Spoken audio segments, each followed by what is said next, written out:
ideal landing spot for Deshaun this season? I think the Panthers is a really good spot if he's willing to go there. He has a no-trade clause, and as Ian mentioned, the Panthers were very hot on him before all these allegations came out last year, and he didn't seem like he was doing flips to join the Carolina Panthers. But after the year that he's just been through, where he was being paid by Houston and wasn't playing football, and now what we have tomorrow in the court cases, I feel like it's a soft landing spot for Deshaun in a lot of ways. Public relations-wise, he's going back to the Carolinas, where he is a hero from Clemson. Like, he brought Clemson a national title. He walks into any room in Carolina, it's a different deal than walking into a room where there are not people who know the Deshaun Watson that he was prior to all of this stuff coming out last year. It gets very, very sticky, and it's not a pleasant topic to talk about, but there is a real human element to this that might not be savory for a lot of different fan bases and a lot of different organizations. If indeed David Tepper in Carolina has done the work, and if Christy Coleman, who is the team president, has done the work, if they have all done the work, I can assure you that that Carolina fan base has been longing for a quarterback of his stature since vintage camp 2015 coming back, and that fan base is ready to explode with football joy, and I think he'd be the perfect fit to bring that to them on the football field.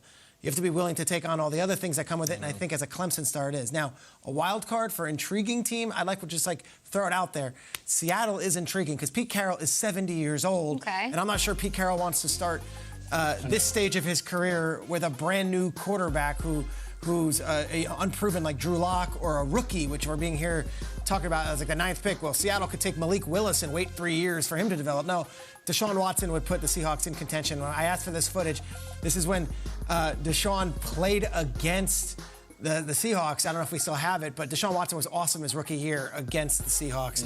And I think Pete saw that firsthand. So that's a wild card team. They do have the draft picks. They do have the Cole at quarterback. Is Seattle the answer? I don't know. But Carolina's ideal. Seattle's most intriguing for me. And the list can go on. There's probably 20 teams that can use them. I think Seattle's very interesting. Pete Carroll at his age, he may not care about the future draft picks because it's like, hey, I might not be around to see that. So they could go all in with that, and he'll be rocking the F them picks T-shirt as well. I think when you look at what team right now is playoff ready, has a great defense, has some really special players on offense that would be a great fit, give me the New Orleans Saints. Deshaun Watson trying to resurrect, God bless you, trying to resurrect his career, much like the Saints and New Orleans had to resurrect themselves back in '06, right? They completely had to reinvent themselves and rebuild the city. Drew Brees showed up, became the face of the city, and now all of a sudden Deshaun Watson's looking to do the same thing with his career, with his life. This could be a great marriage, both on and off the field. But that guy right there, Michael Thomas, and that guy right there, Alvin Ingram, paired with Deshaun Watson, you want to talk about explosive offense. And they already have a really good offensive line. Teron Armstead, obviously a free agent. It'll be interesting to see what happens with him, but they have a really solid interior, one of the best interior 3 in the NFL, and then Ryan Ramczyk, one of the best right tackles in the league. So offensively, this is a great fit for Deshaun Watson, where if you could say one thing about his game that he has struggled with, the last 2 seasons that he played combined, he was the most sacked quarterback in the NFL. That doesn't pair with his athleticism. So there's something that needs to be fixed right there on that aspect of it. But I think Deshaun Watson, with that offensive talent, those sacks, you're going to see that number go down. If those are authentic front runners, let's just call them that, Saints and Panthers, I think it's fascinating that they're division rivals, because there's going to be a conversation that takes place in those buildings where they're going to sit down and someone's going to say, well, I'm not sure I'm comfortable with this. Okay, well, the alternative is, if we're not comfortable with this, we think our rival might get him, and we're going to lose them for 10 years. Like, we're going to lose to him on Sunday because we were not comfortable with this. Can we get comfortable with this? I think that the Carolina factor is actually really big, because you cannot overestimate the enthusiasm or the sympathy of a college fan base. It is so different than what we do. It is a totally different breed. I mean, even on a totally different note, like, there was this push for years, get Tebow to Jacksonville, because he's just so, and they did. That's how strong it was. It was absurd. And he still got there and he still had a Jaguars. sold jerseys as a tight end. That's right, as a tight end. So the Deshaun Watson thing, if you're like, we have to have a plan in place for when we debut him and when we have the press conference, and if you key into that Clemson fan base who idolizes Watson, the other ingredients are just there too. You got to have an owner who is not messing around, or who came here and swears he wants to make a splash. They got that. You got to have a coach who might be a little or a lot desperate. They have that. Matt Rule knows what time it is. Like, this is it. You got to win this year. it's kind of all adding up. Yeah. I mean, look, I love a lot of these options. Seattle's interesting. I think Pittsburgh is always fascinating. But if you're checking a box, and remember that Deshaun basically gets to approve it, I don't know how you can get a better fit than the Panthers right now. I really can't. And it just checks every box. And I think that fan base thing is very insightful, and we might be talking about that on this show. It's a great point. He's a great player. You said you went and looked at his highlights. He looks so good. I watched him a couple years ago. We haven't watched him in a while. He looks amazing. But I still think if you're a Deshaun Watson football fan, you want him to have the best support system. That's the Panthers. I scoffed at your saying that the Panthers' defense wasn't as good as the Saints. They actually are the second best ranked defense in the National Football League. Only the Bills had a better defense. I like that for him.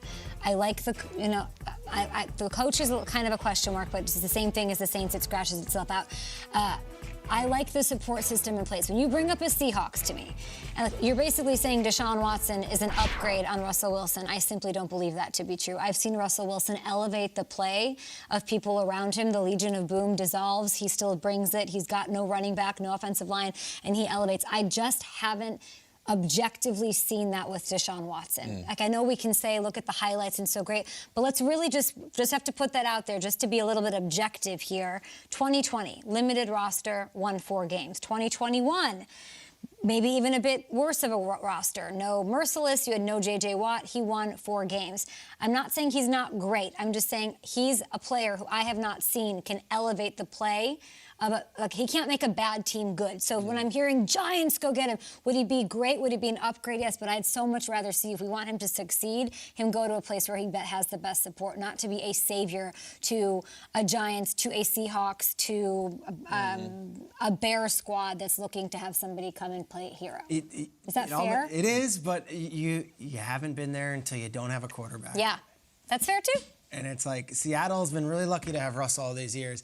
It is a dark abyss when you don't have that guy. Yeah. He's one of the guys. I would just say Davis Mills won 4 games. Tyrod Taylor, they run 4 games for the same team. That's a good point. I'm is he that Rodgers, Russell Wilson? Is he that where he elevates a bad team for that price tag and the stomach to bear that? Some of that's something that teams should consider. I'm reminded a little bit, there's a factor here where the Stafford apologist would always blame Detroit. Yeah. And there's a factor here that Houston failed him as a franchise. And I remember there's a video of Deshaun walking off the field with J.J. Watt at the end of that terrible 2020 season. Yeah. And J.J. Watt on mic turns to him and says, "I'm sorry we failed you and wasted one of your prime years." And that was like a we thing.